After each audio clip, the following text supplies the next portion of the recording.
Hi, I'm Dan, and welcome to Polar Currency and video number 32. This is the last of a four-part video series where I had the pleasure of talking with Ben the Coin Geek, and it's really just a conversation. For those of you wondering, Ben is exactly how he appears on YouTube channel. We spoke off camera for a bit, and he really is that guy. He's a good guy. I found it hard to believe also. What you see is what Ben is, at least in my opinion, and I have a pretty good BS meter. If you miss parts 1, 2, or 3, please see the links in the description below. Okay, time's wasting. Here's part 4. What are your thoughts as far as what happened to stamp collecting, and how did stamp collecting, I mean, I'll say in my opinion, it's almost dead, where trading cards, baseball cards, whatever, had a revival. Why is one almost dead and the other is a huge comeback? That one's kind of tough for me because I'm not in either of those markets directly. Right. I mean, but we actually used to do stamps a lot. We had a stamp dealer 25 years ago. And he was in 3 days a week, and then he was in 2 days a week, and then he was in 1 day a week. And the information on, to something you had said earlier was, if you don't get youth involved, your market dies, right? And so I think that's what happened with the stamp market. I talked to lots of guys in their 50s and 60s who, when they were kids, stamp dealers didn't have the time of day for them, so they didn't collect stamps. Or they'd buy a stamp and they'd pay $20 for it, and when they took it back, it was worth $2. So it had two things working against it. It was a one-way market fiscally, but also they don't want to mess with kids. And I see the opposite of that in numismatics. And in the success of the card market, I think that just hit right on the chrono scale. So like people collect their chronocentric, so they collect their own time period when they were born, around when they were born, from their childhood. And so what happened is now a lot of guys during COVID went back to collectibles, but you're looking at a lot of guys in their highest wage earning years, in their 40s, 50s, and 60s, who, well, baseball card collecting was something that they had kind of maybe done a little bit of, and they all just jumped back in the pool at the same time. Okay. Makes So sense. to me, some of that's a flash in the pan stuff. And there's things that shot up and came back down a little bit, but it's they're different markets. But I think the lack of youth in the stamp market killed it. And for baseball card collecting is a harder one for me to fully understand because I'm not into it exactly. Ben, I look at like what A&A does on their YouTube, and I'm just like, that's going to attract new collectors. Full disclosure, I don't know what the A&A does on YouTube. I've seen the only A&A videos I've seen were ones that they sent out via email. One with Doug Davis, who's the security specialist. And I assume they sent that there to their entire email list. And it had like 100 views. Right. And the information was good because Doug Davis knows what he's doing. If you want to be critical of the content, it could have been a little better because it would be better in an interview format, which hopefully I hope to have Doug Davis on the program sometime. But the everything is changing. Like, it's hard for me to really fully. I'm just along for the ride right now. Like, I don't know where any of this is actually headed, and Lord only knows where I've been.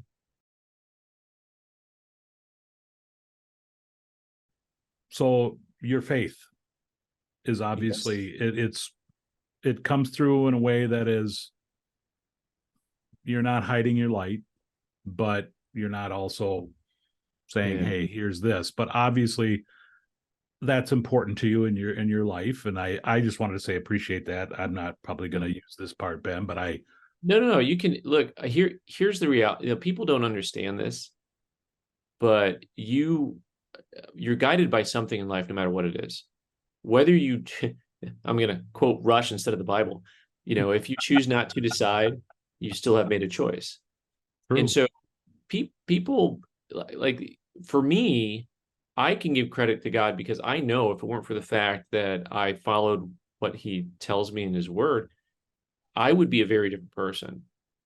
Like my life would be very different. And I understand that enough to where I can call it out, right? But for a lot of people, it's hard for me in America today because like to be Christian today is a cultural thing and it's a political thing and it's not an actual faith thing or a lifestyle. It's like so it's hard for me to really explain that because you know Oh, I agree. Everybody's faith is different, everybody's belief is different, everybody has a different relationship with God that is different and unique. But for me, what bothers me is that I have to have this bag come because I believe this. but that's our entire society today. That bothers. That gets back to your point about whether or not we can collect coins and stack at the same time. Right. Sure, you can. Funny. And it's Mm. cool. All right, Ben, the vault box. I mean, I really don't mind, whatever you think it is. It has created an interest. Where is that going to fall in the holder collection Oh, community? that's an angle. That's look at you with the hot take from the polar north. Yeah, so yes, it invokes kind of the thrill of the hunt, gamble, card pull stuff. So it is like the unwrapping rolls stuff. It is not my favorite way to collect. I get them for the channel because it makes content that is interesting, and also because I think that people kind of need to just see what it is to know what they're getting into or not getting into. The new vault box has actual collector coins. Right. Here, I just said I'm in the Sizable, no yeah, judge zone, but like, who wants those but American it is Eagles, what it right? is. I mean, I think everybody would agree But from. it has classic numismatics in it, Mhm. and the price point was 229 instead of $500, and you get one coin. And to me, that had a whole lot more appeal to it, anyways. And I think it's smart of them to do it that way versus the other way. I don't think that the 10-point grading scale went over very well with collectors. So the interesting thing is the collectors for modern Eagles, because you asked about collecting labels, I think that they will like to collect vault box labels. For Silver Eagles, I don't think that people who are collecting the vault box with the series 3 here with the numismatic coins in it, I don't think that they're going to care as much because you can't put a set together per se. Like you can put together a Silver Eagle proof set in 10, True. Yeah. but I don't think you're going to put a Lincoln cent together with those labels on it. Now, maybe if you've got two coins next to each other, then they're the same. A collector might want the vault box one just for the gimmicky label. Maybe there would be someone out there who will, but if the question is whether or not there's going to be people who will reject it, who'll be like, you know what, I don't want the one that says vault box. I want the brown label. I want the traditional brown NGC label. That's all I want. Because I found guys that will reject labels that are not the brown label. If you get a red one, how do you even measure that in the future? Because they're already highly valuable coins. It probably doesn't even matter. It's interesting because the label, the old holder, old label thing is an interesting collector market because there's people who just poo-poo it. Mhm. And there's certain things that I look at and I go, that's crazyville. And yet that's the guy who once again collects little dime kitty folders, right? I mean, but I get collecting things in old holders as a part of the numismatic history, numismatic journey, right? So as far as people collecting, it's hard for me when something has been made to be a collectible. Like this has always been a differentiator for me personally. If I like an old annex soapbox holder and I'm looking for a coin in one of those holders, I'm not looking for a coin that was made to be collectible. So like when you have like a vault box situation, they are creating something new that is created to be a collectible. And I've always found that to be a different market. In long term, I don't know long term how any of it plays out. I thought this was a currency channel, so I was ready for that. But I'm just not a currency guy. You have to, well, you have no choice. You become knowledgeable. But you're a book guy, right? So if I can just say like I'm always about the books, the old books. This is kind of a generalist book, but kind of fun. There's this Narbeth, Hendy, and Stocker. Sounds like a lawyer A group, right? bad On law those guys. firm. But the books that I would recommend for anyone who's doing paper currency and you want to go back in time a little bit, before Friedberg, there was Hessler. So Gene Hessler, his original books on US paper money is basically what turned into the Friedberg. Nothing against the Friedbergs, right? But yeah, Gene Hessler. And so, comprehensive guide to US currency. But then this one, US US essay proof and specimen notes, also by Gene Hessler.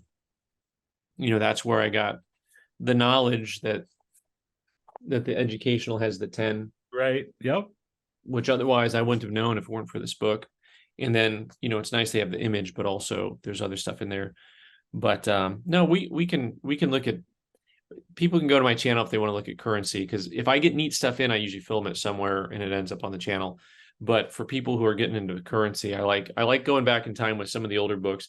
It's interesting to see the things that get on the cutting. You talk about the cutting room floor, right? Mm-hmm. When you get older books, there's usually some stuff that's cut out of the newer books, just because they consider it to be fluff. I don't know. Oh, okay. Right? I mean, but it's That's information. good reading. It's information, right? You get in there and you're like, oh, okay. Yeah, so because you make those connections a lot when you do stuff. You're like, oh, well, the connection is what it's all about. So I always like having some of the older books around. It has been my pleasure having you on, Thank you. and it's been my honor. Honestly, I believe that. I believe what the Coin Geek, the video channel, what old Pueblo Coin does, is important to our collecting community, and I thank you for that, because you are at that age, my friend, where you, I think you bridge the gap a little bit, and I think that's. No, that's okay. No, bridging the gap is a good way to put things. And I know I appreciate that, and that's one of our goals. I truly think that both coin collecting and currency collecting can be national pastimes. I really think that both of them can be very popular. And we talk about just how popular it is today compared to 5 years ago. But I still think that's just the tip of the iceberg. Like, I think that we can really make coin collecting as ubiquitous as, people look at the Food Network. That's what I think. Well, I'm just a little guy, and I really appreciate your time. You're a big guy. You're a lineman. Yeah, offensive lineman.